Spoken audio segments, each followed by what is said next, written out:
1 जुलाई 2024 से लागू हो चुके 3 नए कानून पुलिस थाना मनगवा के परिसर में आयोजित हुआ जन संवाद, जिसमें क्षेत्र के सैकड़ों वरिष्ठ एवं संगठन के लोग उपस्थित रहे।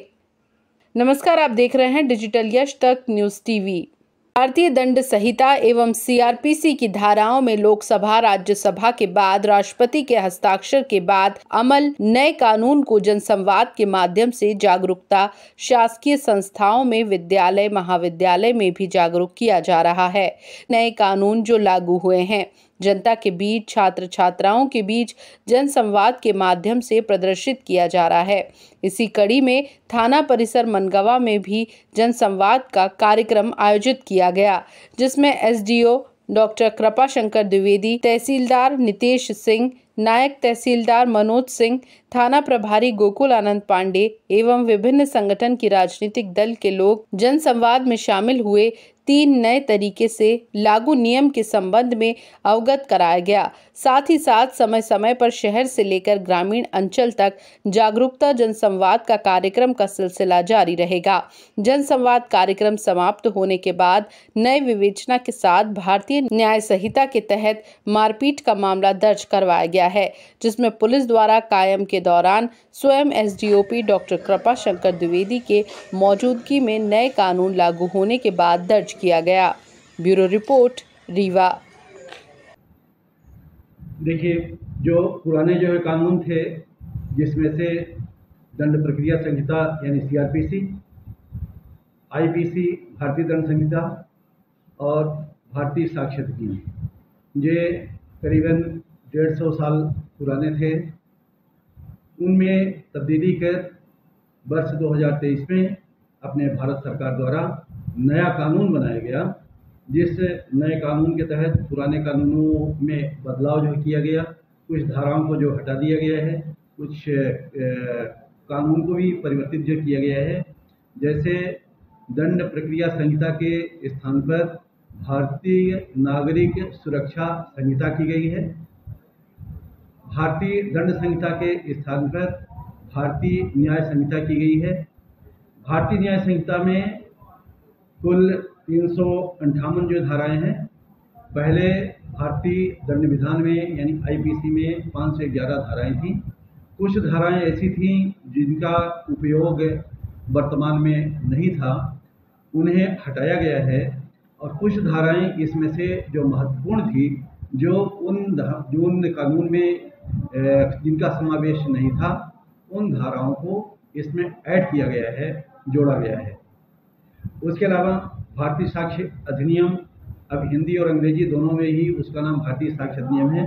पहले भारतीय साक्ष्य अधिनियम इंडियन एविडेंस एक्ट के रूप में उसको अंग्रेजी में इंडियन एविडेंस एक्ट था।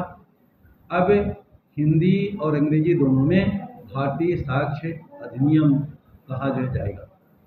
1 जुलाई से, आज 1 जुलाई है, रात के 12 बजे के बाद यह कानून लागू हो चुकी है, और इस कानून के तहत अब नई एफआईआर, नई कायमी और नई जांच, नया इन्वेस्टिगेशन नए कानून के तहत, जो कि न्याय संहिता है, इसके तहत किया जाएगा।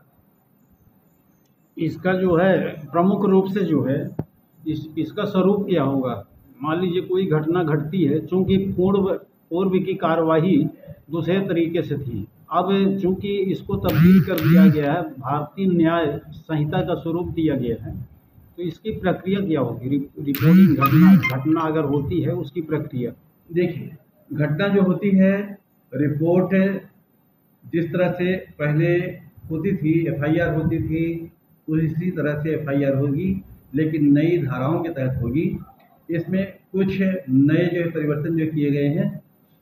इन्वेस्टिगेशन को और ज़्यादा पारदर्शी बनाया गया है, जिसमें से साक्षियों के जो कथन हैं, उनकी वीडियो रिकॉर्डिंग, जब्ती, तलाशी, गिरफ्तारी, इन सब की वीडियो रिकॉर्डिंग कंपलसरी कर दी गई है।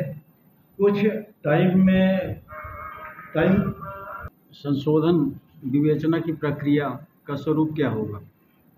विवेचना के संबंध में जिस तरह से पहले विवेचना होती थी, उसमें और पारदर्शिता लाई गई है।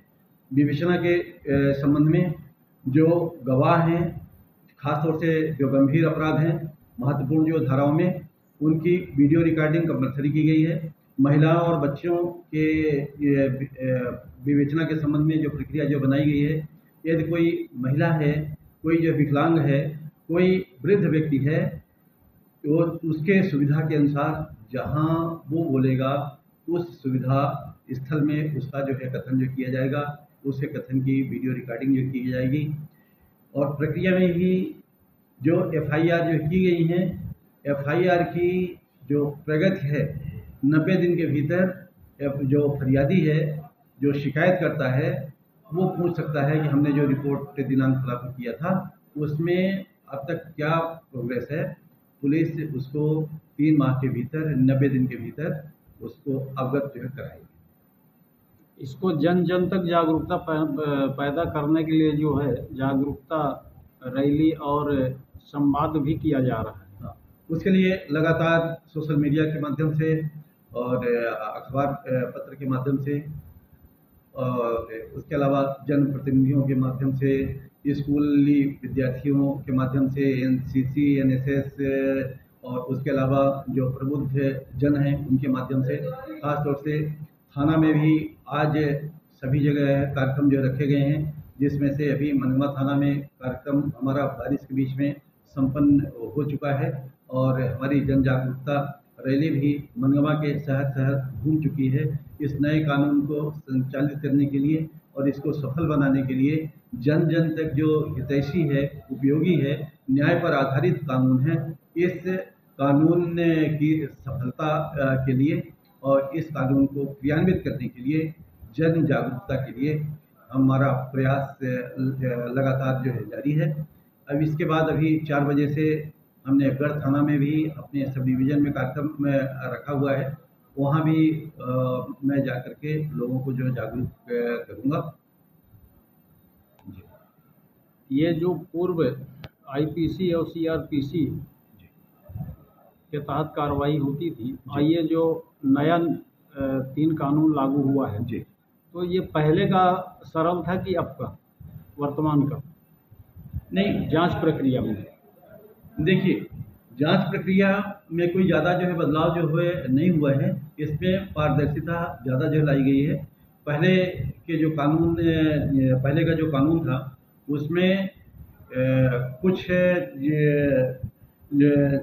बातें ऐसी थी जो कि पुलिस मेहनत करके साक्ष्य न्यायालय में पेश करती थी और गवाहों के हॉस्टाइल होने पर उन मामलों में कभी कभी दोषमुक्त जो कर दिया जाता था।